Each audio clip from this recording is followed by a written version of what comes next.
It was under Edgar, known to history as Edgar the Peaceful, that the kingdom began to heal. But the road to stability had been long and brutal. The years of murder, mayhem, and betrayal had left their mark, and the memory of those dark times would not soon be forgotten. Even as Edgar set about building a new foundation for England, the lessons of the past lingered in every corner of the land. Unity was precious, but it could be shattered in an instant.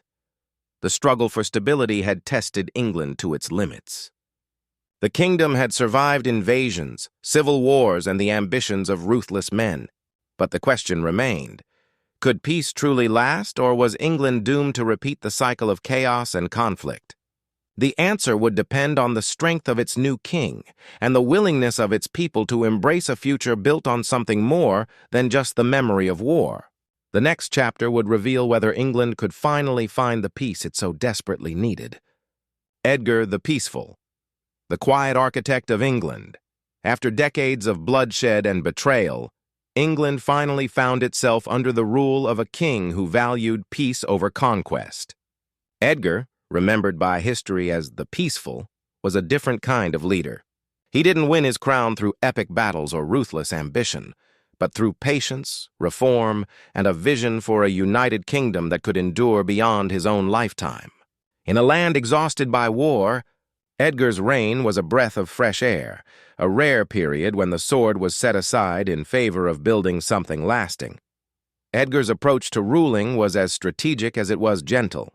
He understood that the wounds of the past ran deep and that unity could not be imposed by force alone. Instead, he set about weaving the patchwork of England's kingdoms into a single, functioning nation. One of his most surprising decisions was to keep many of the laws and customs that had been established under the Danelaw, the Viking-ruled regions of England. Rather than erasing the legacy of the invaders, Edgar chose to incorporate their systems, hoping to win the loyalty of the Danish population and avoid further unrest. It was a bold move, and it paid off. The kingdom remained stable, and the threat of rebellion faded into the background. But Edgar's reforms went far beyond legal codes.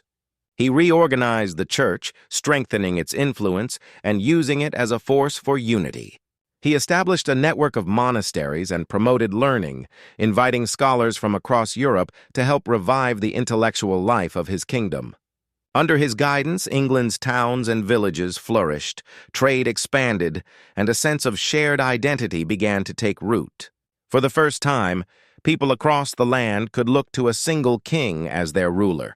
Not just in name, but in practice, Edgar's nearly two-decade reign was marked by an almost unprecedented level of peace and order.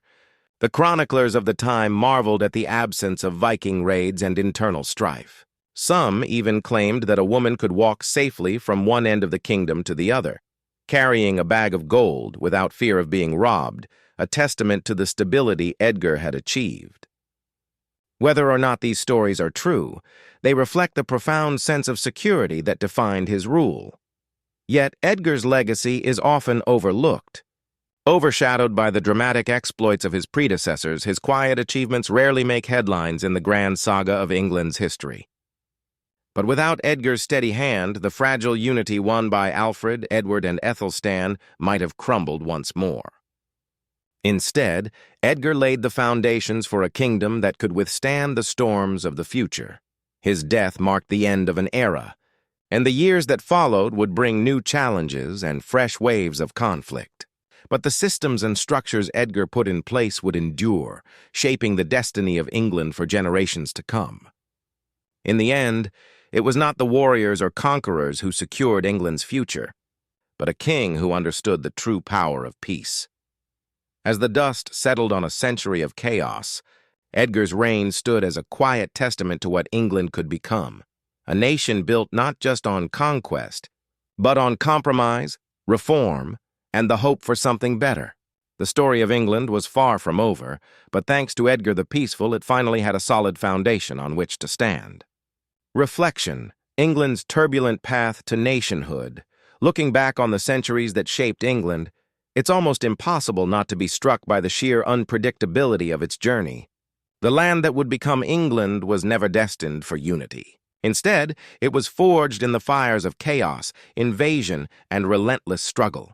From the first arrival of the Anglo-Saxons, who swept aside the remnants of Roman Britain, to the rise and fall of rival kingdoms and the constant threat of Viking raids, the story of England is one of survival against the odds. What's truly remarkable is how often the dream of unity seemed out of reach. For generations, the land was a patchwork of competing powers, each with its own ambitions, each wary of its neighbors. The Anglo-Saxon kingdoms fought not just for territory but for identity, carving out their own cultures and traditions in the shadow of uncertainty. The arrival of the Vikings only deepened the divisions, as entire regions fell under foreign rule and the very idea of England seemed to slip further away. Yet, time and again, moments of crisis forced the people of this land to come together. Sometimes it was a common enemy, like the Vikings, that pushed rival kings to set aside their differences. Other times it was the vision of a single leader, Alfred the Great, Æthelstan, or Edgar the Peaceful, who managed to inspire unity, even if only for a fleeting moment. But unity was never a given. It had to be fought for, lost, and fought for again. The borders of England were drawn and redrawn, not just by swords and treaties, but by the choices of those who refused to let the dream die. The irony is that England's strength was born from its weakness. The endless cycle of conquest and reconquest, betrayal and alliance, forced its people to adapt, to compromise, and to innovate.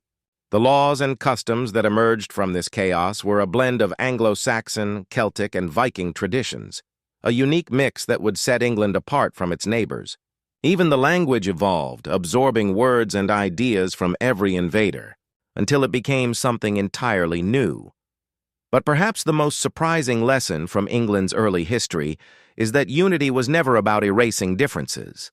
Instead, it was about finding a way to live with them.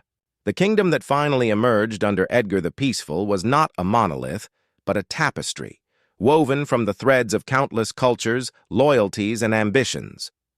It was a nation built on compromise as much as conquest, on laws as much as legends. As we reflect on this turbulent path to nationhood, it's worth asking, is England's story really one of unity? Or is it a story of constant negotiation, a series of fragile truces in a land shaped by rivalry? Even today, echoes of that ancient struggle can be felt in debates over identity, borders, and belonging. The journey from chaos to kingdom was never straightforward, and the questions it raised are still with us. In the end, the creation of England was not a single event, but a process, a long, uncertain road marked by setbacks and breakthroughs. It was the product of countless choices, made by people who could never have imagined the world they were building. And while the battles and betrayals may have faded into legend, the legacy of those early years lives on, reminding us that the story of England is, at its heart, a story of resilience, adaptation, and the relentless pursuit of something greater than the sum of its parts. So, the next time you look at a map or hear the name England, remember the centuries of struggle and compromise that made it possible. The nation we know today was born not from certainty, but from the chaos of history, and its story is far from over. Yet, not everyone was ready to accept this new order. The neighboring kingdoms of Alba, Scotland, Strathclyde, and Dublin saw Æthelstan's growing power as a direct threat. In 937, a grand alliance was formed. Constantine II of Alba, Owain of Strathclyde, and Olaf Guthfrithson of Dublin joined forces to challenge the English king. The stage was set for one of the most dramatic and mysterious battles in British history, the Battle of Brunanburh. The exact location of Brunanburh remains a mystery, but its impact is undeniable. The Allied armies clashed with Æthelstan's forces in a brutal day-long struggle. The casualties were staggering on both sides, but in the end, Æthelstan emerged victorious. The alliance was shattered, and the unity of England was secured, at least for the moment. Many historians point to this battle as the true birth of the English nation, a moment when the people of the land began to see themselves as something more than just a collection of rival kingdoms. But even in victory, questions lingered. Was Æthelstan's England truly united, Or was it simply held together by the force of his personality and the threat of his armies? Some chroniclers of the time hint at simmering resentment among the conquered peoples, and rumors suggest that not all of Æthelstan's vassals were loyal by choice. The scars of old rivalries ran deep, and the peace that followed Brunanburh was fragile at best. Still, Æthelstan's reign marked a turning point. He issued new laws, reformed the coinage, and fostered ties with rulers across Europe. Under his rule, England began to take on the shape and identity that would define it for centuries to come. Yet, as history has shown time and again, unity achieved through conquest is always at risk of unraveling. The death of a strong king can open the door to chaos, and the enemies of England were far from finished. The next chapter would test whether Æthelstan's vision could survive the storms that lay ahead, or if the dream of a united England would once again slip through history's fingers.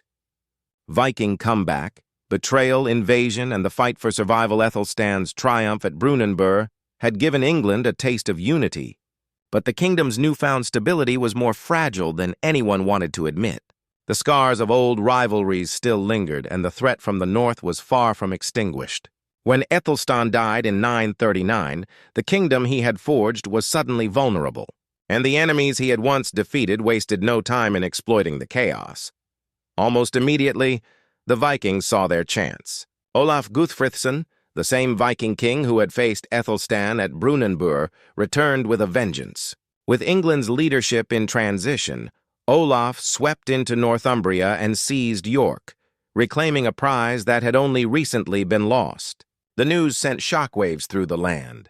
The Anglo-Saxons, who had just begun to believe in the possibility of lasting peace, now faced the grim reality that their hard-won unity could unravel in an instant.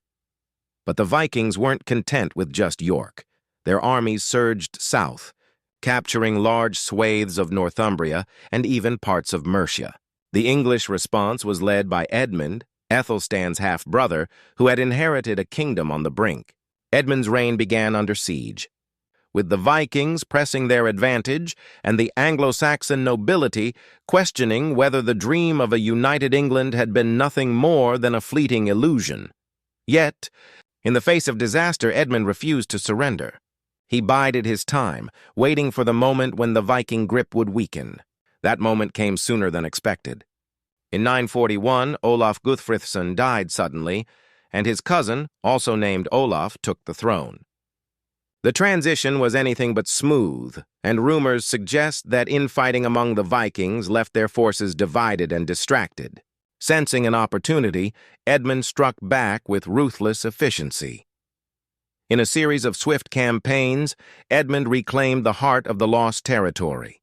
By 944, the Vikings had been driven out of Northumbria, and the English once again controlled the land that had been so bitterly contested. It was a dramatic reversal of fortune, and for a brief moment, it seemed as if the cycle of invasion and reconquest might finally be broken. But the struggle for survival was far from over. Edmund, emboldened by his victories, turned his attention to Strathclyde, the kingdom to the north. He launched an invasion, capturing some of its southern territories. Yet instead of annexing all the land for England, Edmund made a surprising decision. He handed much of it over to Malcolm Thurse of Scotland. Some historians believe this was a calculated move to secure an alliance against future Viking threats, while others see it as a sign of the limits of English power. Either way, it was a reminder that the borders of England were still fluid, and the fate of the kingdom was anything but certain. Even as England celebrated its reunification, danger continued to lurk in the shadows. The Vikings had been pushed back, but their ambitions were undimmed. The Anglo-Saxon nobility, meanwhile, remained divided by old grudges and new ambitions. And as the next generation of rulers prepared to take the throne, the question remained, could England's fragile unity survive another round of betrayal and invasion? Or would the kingdom once again be torn apart by the forces that had shaped its turbulent past? The answer would come soon enough, as murder, intrigue, and the relentless struggle for power threatened to plunge England back into chaos. The fight for survival was far from over, and the next chapter would prove just how high the stakes truly were. Murder, mayhem, and the struggle for stability, just as England seemed to be clawing its way back from the brink. The kingdom was rocked by a wave of violence and uncertainty that threatened to undo everything its rulers had fought for. The death of King Edmund in 946 was sudden and shrouded in mystery. Some chroniclers whispered of a violent end, an assassination in the midst of a feast, a knife in the shadows, or a plot hatched by rivals who saw an opportunity to seize power. The truth remains lost to history, but the effect was immediate. England was once again thrown into turmoil. Edmund's younger brother, Æthelstan, inherited the throne, but his rule was anything but secure. Almost immediately, a new threat emerged from the north. Eric Bloodaxe, a notorious Viking warlord with a reputation for brutality, swept into Northumbria and seized control. The region, which had only recently been brought back under English rule, was now the center of a fresh power struggle. For nearly a decade, Northumbria became a battleground, with English kings and Viking leaders trading blows, forging uneasy alliances, and betraying each other at every turn. The chaos in the north was mirrored by instability throughout the kingdom. Æthelstan's authority was constantly challenged, not just by external enemies but by ambitious nobles within his own court. The Anglo-Saxon nobility, never fully united, saw the king's troubles as a chance to advance their own interests. Some threw their support behind rival claimants, while others plotted in secret, waiting for the right moment to make their move. The result was a kingdom perpetually on the edge, where no one could be sure who would rule from one year to the next. Despite these challenges, Æthelstan proved to be a determined and resourceful leader. He launched a relentless campaign to reclaim Northumbria, using both force and diplomacy to wear down his enemies. After years of bloody conflict, Eric Bloodaxe was finally driven out, and Northumbria was brought back under English control. This time it seemed for good. But the victory came at a cost. The constant warfare had drained the kingdom's resources, and the scars of conflict ran deep. Æthelstan's death marked yet another turning point. His nephew Edwig briefly took the throne, but his reign was marred by controversy and division. Edwig's rule was so unpopular that he was soon deposed in favor of his brother Edgar. For a short time, the two brothers ruled different parts of the kingdom as uneasy co-rulers, a situation that only added to the sense of instability. When Edwig died just 2 years later, Edgar finally became the sole ruler of England. Alfred's army shattered the Viking lines and sent them fleeing. It was a victory that stunned both friend and foe, and it marked a turning point in the struggle for England. But Alfred's genius didn't end on the battlefield. Recognizing that military might alone wouldn't save his kingdom, he set about transforming Wessex into a fortress of resistance. He built a network of fortified towns, burhs, across the countryside, making it nearly impossible for Viking raiders to strike without facing fierce local defense. He reformed the legal system, promoted education, and even invited scholars from across Europe to help revive learning and culture in his battered land. Under Alfred's rule, Wessex became more than just a last holdout. It became the heart of a new vision for England. Meanwhile, the power vacuum left by the collapse of Mercia created an unexpected opportunity. Instead of installing a new king, Alfred placed a trusted nobleman, an ealdorman, in charge, ensuring that Mercia would answer directly to Wessex. This move quietly extended Alfred's influence over both regions, even as part of Mercia remained under Viking control. It was a delicate balance, but it set the stage for future unification. Alfred's reign was far from easy. He faced constant threats, betrayals, and the ever-present danger of renewed Viking attacks. Yet through a mix of diplomacy, innovation, and sheer determination, he managed to hold the line. His victories inspired hope among the Anglo-Saxons, proving that the Vikings could be beaten and that the dream of a united England was not yet lost. By the time Alfred's reign ended, he had done more than just save Wessex.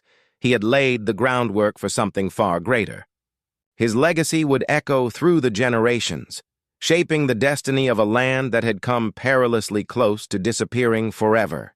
But the struggle was far from over. As new leaders rose and old rivalries simmered, the question remained: could the fragile alliance between Wessex and Mercia survive, or would the cycle of conquest and chaos begin all over again? The next chapter would reveal just how high the stakes truly were. The unlikely alliance, Edward, Æthelflæd, and the expansion north with Alfred's passing, the fate of England hung in the balance. The Vikings still controlled vast swathes of the land, and the fragile unity Alfred had built was at risk of unraveling. But history had another twist in store. Instead of collapsing into chaos, the Anglo-Saxon cause found new champions in Alfred's son, Edward the Elder, and his formidable sister, Æthelflæd, Lady of the Mercians. Together they would launch a campaign that would push the boundaries of what anyone thought possible. For the battered kingdoms of England, Edward and Æthelflæd were an unlikely pair, siblings, with different personalities and ruling styles, yet united by a single goal: to reclaim their homeland from the Vikings. Edward, ruling from Wessex, was methodical and relentless, while Æthelflæd, who had taken command in Mercia after her husband's death, was bold and innovative. Their partnership was not just a matter of blood, it was a strategic alliance that would change the course of English history. The two siblings wasted no time. They began a coordinated assault on the Danelaw, the Viking-controlled territories that stretched across the heart of England. Edward focused on consolidating power in the south and east, while Æthelflæd led daring campaigns into the north. Their approach was both military and diplomatic. They built new fortresses, forged alliances with local leaders, and offered protection to those willing to switch sides. The Anglo-Saxon resistance was no longer just about survival. It was about expansion. Æthelflæd's leadership quickly became the stuff of legend. In a time when women rarely held power, she commanded armies, negotiated with Viking warlords, and inspired loyalty among her people. Her most audacious move came when she marched north to York, the Viking stronghold. Instead of facing a bloody siege, she convinced the local leaders to pledge loyalty to her, recognizing that their best chance for stability lay with the Lady of the Mercians rather than with distant Viking overlords. It was a stunning victory, one achieved not just by force but by sheer force of will. But the path to unity was never smooth. When Æthelflæd died unexpectedly, her daughter Ælfwine was poised to inherit her mother's mantle. Yet, in a twist that caught everyone off guard, the Mercians ousted Ælfwine almost immediately. Some say it was a power struggle. Others whisper of backroom deals and betrayals. Whatever the cause, the result was clear. Edward seized the moment, moving swiftly to absorb Mercia into his own realm. For the first time, Wessex and Mercia were united under a single ruler, and the dream of a unified England edged closer to reality. Edward and Æthelflæd's campaign didn't stop there. They pressed deeper into Viking territory, reclaiming lost lands and bringing more regions under Anglo-Saxon control. By the time Edward died, nearly all of England south of the Humber was united, and the remaining Viking enclaves were isolated and vulnerable. The groundwork had been laid for the next great leap, the creation of a kingdom that could finally stand on its own. Yet, even as the Anglo-Saxons celebrated their victories, new challenges loomed on the horizon. The question of who would rule this newly expanded realm was far from settled, and the threat of Viking resurgence was never far away. The next generation would have to decide whether England's hard-won unity could survive the ambitions of kings, the schemes of rivals, and the ever-present shadow of invasion. The story was far from over, and the most dramatic chapters were still to come. The First England, Æthelstan's ambition and the battle for unity with the unification of Wessex and Mercia, the dream of a single English kingdom was closer than ever. But it would take a ruler of rare vision and determination to finally bring it to life. That ruler was Æthelstan, the grandson of Alfred the Great and the son of Edward the Elder. Æthelstan's rise to power was anything but guaranteed. He inherited a land still scarred by decades of war, with rival factions and Viking enclaves threatening to tear it apart at any moment. Yet, through a mix of bold strategy, political cunning, and sheer force of will, Æthelstan would become the first king to truly rule over a united England. Æthelstan's ambition was clear from the start. He wasted no time in asserting his authority, moving quickly to secure the loyalty of the newly conquered territories. But he also understood the power of alliances. In a move that surprised many, he arranged for his sister to marry Sihtric, the Viking ruler of Northumbria. This marriage was more than a family affair. It was a calculated attempt to bring the last major Viking stronghold into the English fold without bloodshed. For a brief moment, it seemed as if the long struggle for unity might end peacefully. But fate had other plans.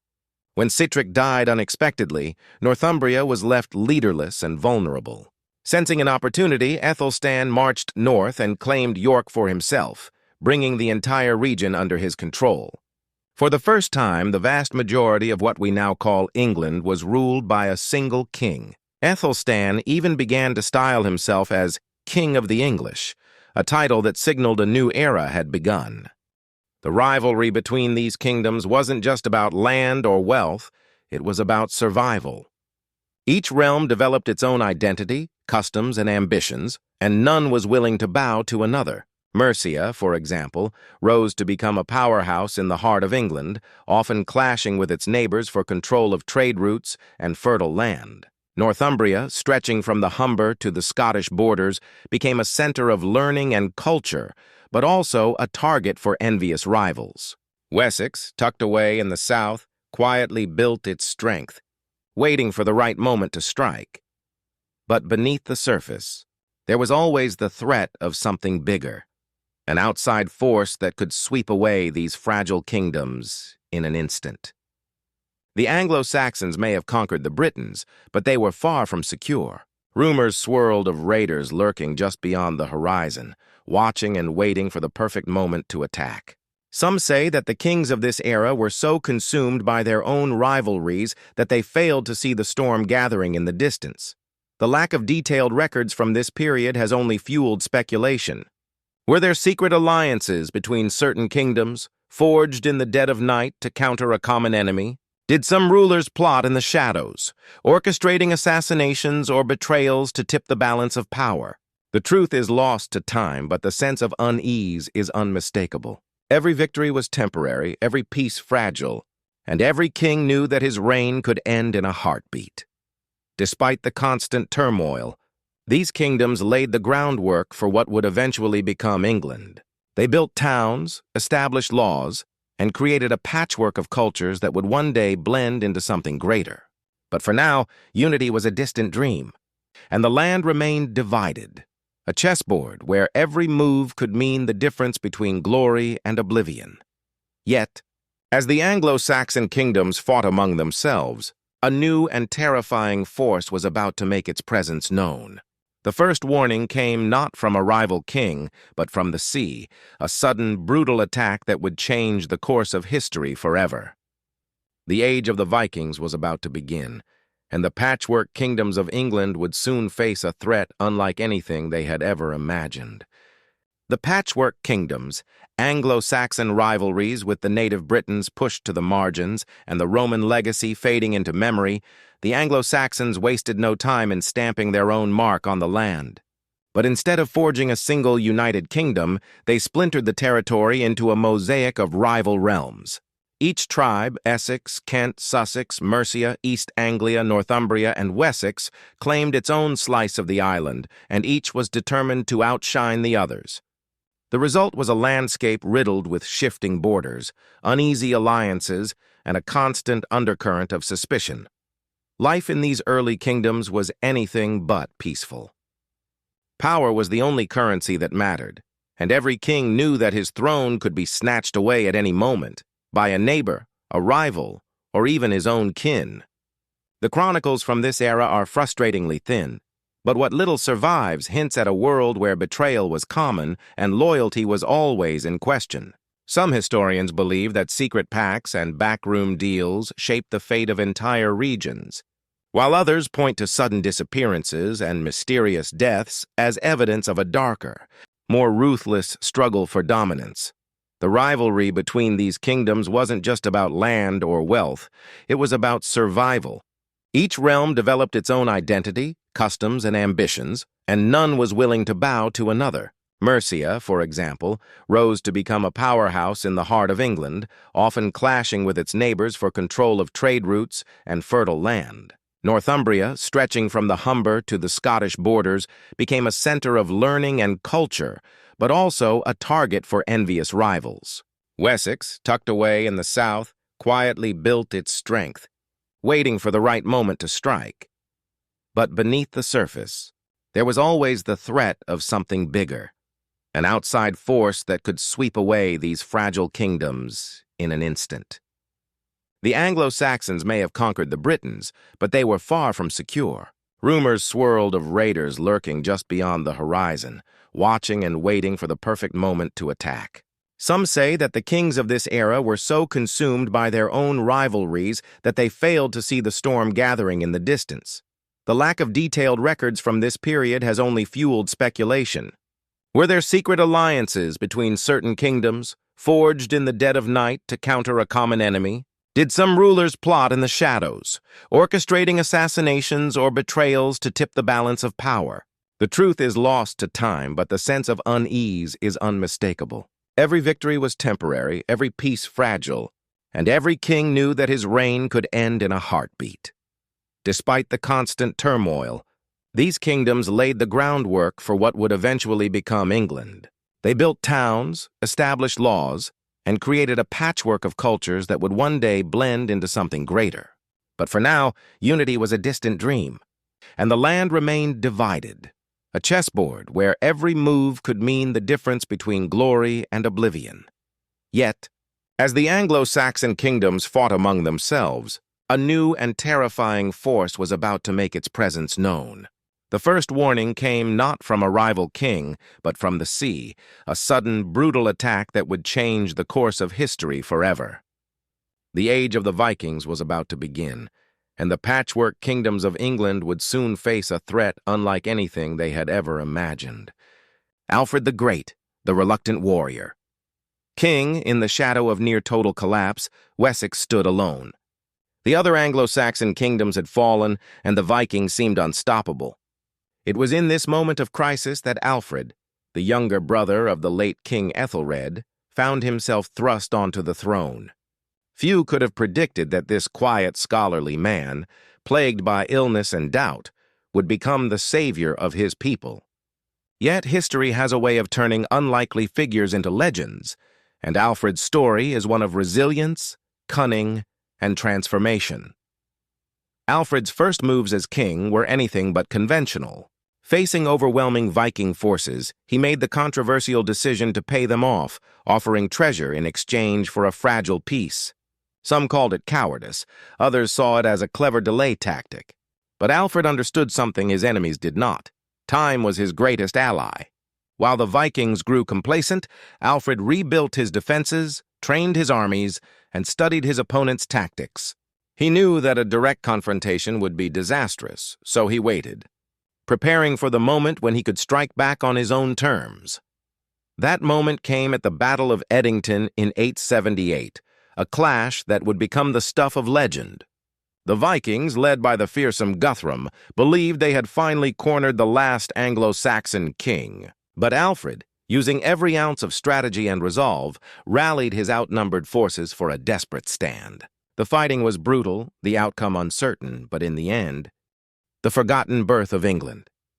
When you think of England, you probably picture a land that's always been there, castles, rolling green hills, and a history that stretches back forever. But the truth is, the very idea of England is a lot younger and far more fragile than most people realize. For centuries, the land we now call England was a battleground, a patchwork of rival tribes and kingdoms, and a prize fought over by invaders from every direction. The story of how England came to exist isn't just a tale of kings and borders, it's a saga of betrayal, shifting alliances, and near-total destruction. Most people take England's existence for granted, as if it simply appeared one day, fully formed. But if you dig just a little beneath the surface, you'll find a story that's anything but straightforward. In fact, the creation of England is one of the most dramatic and overlooked stories in European history. It's a story that begins in the shadows of a collapsing empire, with a land left vulnerable and exposed, and ends with the rise of a kingdom that would one day shape the world. So how did this transformation happen? Who were the people who first claimed this land, and what did they have to lose? The answers are tangled up in centuries of chaos, where the only constant was change. Before England could ever become a nation, it had to survive wave after wave of invasion, betrayal, and civil war. And even then, its future was never guaranteed. What's even more surprising is how little most people know about these early years. The spotlight usually falls on the later stories, the rise of the British Empire, the drama of the Tudors, or the battles with France. But the real foundation of England was laid much earlier, in a time when the land was anything but united. Back then, the idea of England was just a distant dream, and the people living there had no reason to believe it would ever become reality. Yet against all odds, something remarkable happened. Out of the chaos and bloodshed, a new identity began to form. It wasn't the result of a single battle or a single king, but a long, painful process that saw entire peoples wiped out, kingdoms rise and fall, and new cultures blend together in ways no one could have predicted. The story of England's birth is a story of survival, ambition, and the relentless drive to create something lasting out of the ruins of the past. But before England could even begin to take shape, it had to face its first great crisis: the collapse of Roman rule, and the power vacuum that would change everything. And what happened next would set the stage for centuries of conflict and the birth of a nation that almost never was. After Rome, chaos and the arrival of the Anglo-Saxons. When the mighty Roman Empire finally crumbled and its legions withdrew from Britain, the island was left in a state of confusion and fear. For nearly 4 centuries, Roman rule had brought roads, cities, and a sense of order to the land. But as the empire's grip loosened, that order vanished almost overnight. Suddenly, the people of Britain found themselves exposed, with no one to protect them from the dangers lurking just beyond their borders. The collapse wasn't just political, it was personal. Imagine waking up one day to find that the world you knew had disappeared, and the only thing left was uncertainty. In this vacuum, chaos reigned. The native Britons, who had once relied on Roman soldiers to keep the peace, now faced threats from every direction. The Picts, fierce warriors from the north, began raiding across Hadrian's Wall. From the west, the Scots launched their own attacks, eager to carve out new territory.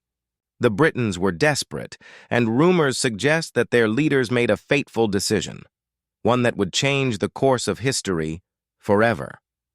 Some say they invited Germanic mercenaries known as the Anglo-Saxons to help defend their land. Others claim the Anglo-Saxons simply saw an opportunity and took it. Either way, what started as a plea for help quickly spiraled out of control. At first, the arrival of the Anglo-Saxons seemed like a blessing. These newcomers were skilled fighters, and they managed to push back the Picts and Scots, restoring a sense of safety, at least for a while. But the alliance was built on shaky ground. The Anglo-Saxons soon realized that the land was ripe for the taking, and their ambitions grew. Instead of leaving after their job was done, they turned on the very people who had welcomed them. The Britons, already weakened by years of invasion and instability, were no match for the organized might of the Anglo-Saxon tribes. What followed was a slow-motion takeover, as the Anglo-Saxons carved out their own territories and established new centers of power. The native Britons were pushed further and further to the fringes. Some fled to the mountains of Wales, others crossed the sea to Brittany, and many simply vanished from the historical record. The land that had once been a patchwork of Roman towns and Celtic villages was now being transformed into something entirely new. But the story doesn't end there. The Anglo-Saxons didn't arrive as a single united force.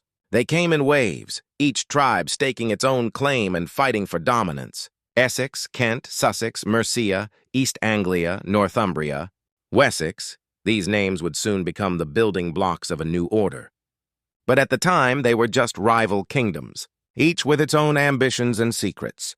The records from this era are frustratingly sparse, leaving historians to piece together the story from fragments and legends. Some even speculate that secret alliances and betrayals shaped the fate of entire regions, but the truth remains hidden in the shadows of history.